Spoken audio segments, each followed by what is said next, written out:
Cette dame est mariée et avec son mari, ils ont eu un enfant. Elle a cherché à avoir un deuxième enfant, elle n'arrivait pas. Étant membre d'une église, elle a décidé de parler de son problème à son pasteur parce qu'elle assistait souvent à des séances de miracles de ce dernier. Quand elle explique son problème à son pasteur sans le consentement de son mari qui est quelque part là-bas à la maison, qui ne sait même pas qu'elle a entrepris ces démarches-là, ce dernier lui fait comprendre que son premier enfant qu'elle a à la maison là est un sorcier. Son premier enfant qu'elle a à la maison là, c'est lui qui a la cause de tous ses problèmes. Pourquoi est-ce qu'il le dit? Parce que le premier enfant de cette dame est, si on va dire, zinzin.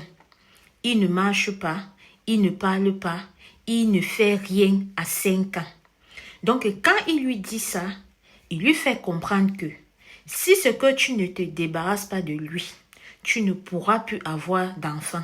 Ou au pire, tu pourras en avoir, mais ça sera encore un deuxième comme lui là. Parce que c'est lui qui mange ton ventre, c'est lui qui fait tout ce qui n'est pas bien.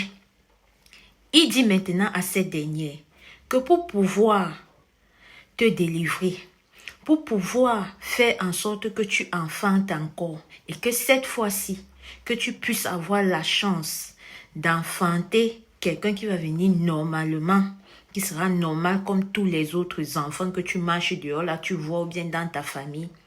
Il faudra que cet enfant de 5 ans que tu as à la maison là, qui est un jar, tu partes dans telle rivière, tu le là-bas dedans.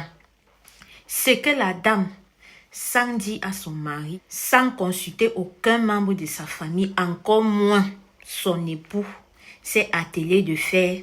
Elle est partie dans la dite rivière là, au fond, dedans, elle a son fils là. Quand elle rentre maintenant à la maison, son mari qui est au travail revient, il cherche l'enfant. Il ne voit pas. Il fouille, il ne voit pas. Elle sort d'abord des explications bandées-con. Le mari a senti qu'il y a quelque chose qui ne va pas. Il y a anguille sur roche. C'est comme ça qu'il a bien...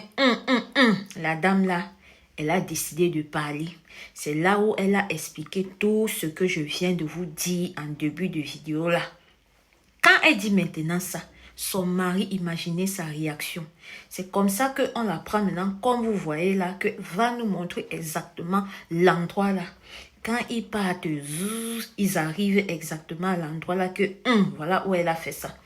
Les gens là descendent un peu aux alentours. Ils ont trouvé l'enfant qui était déjà... Seigneur, on peut faire ça à son propre enfant. On ne refuse pas aux gens d'avoir la foi.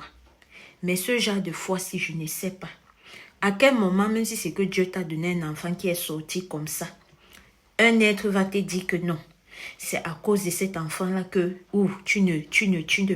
On comprend que parfois tu peux être dans une certaine incapacité de réfléchir et il en profite de ça pour pouvoir te faire faire ce qui n'est pas bien. Mais à un moment donné, où est l'amour de ton enfant? Donc ça veut dire que cet enfant-là, elle n'aimait même pas. En tant que mère, ce genre d'histoire, renchérit en commentaire. Parce que s'il doit renchérir, ça ne va jamais terminer la vidéo. Si en tant que mère, on peut faire ça. Kai! Voilà l'histoire là.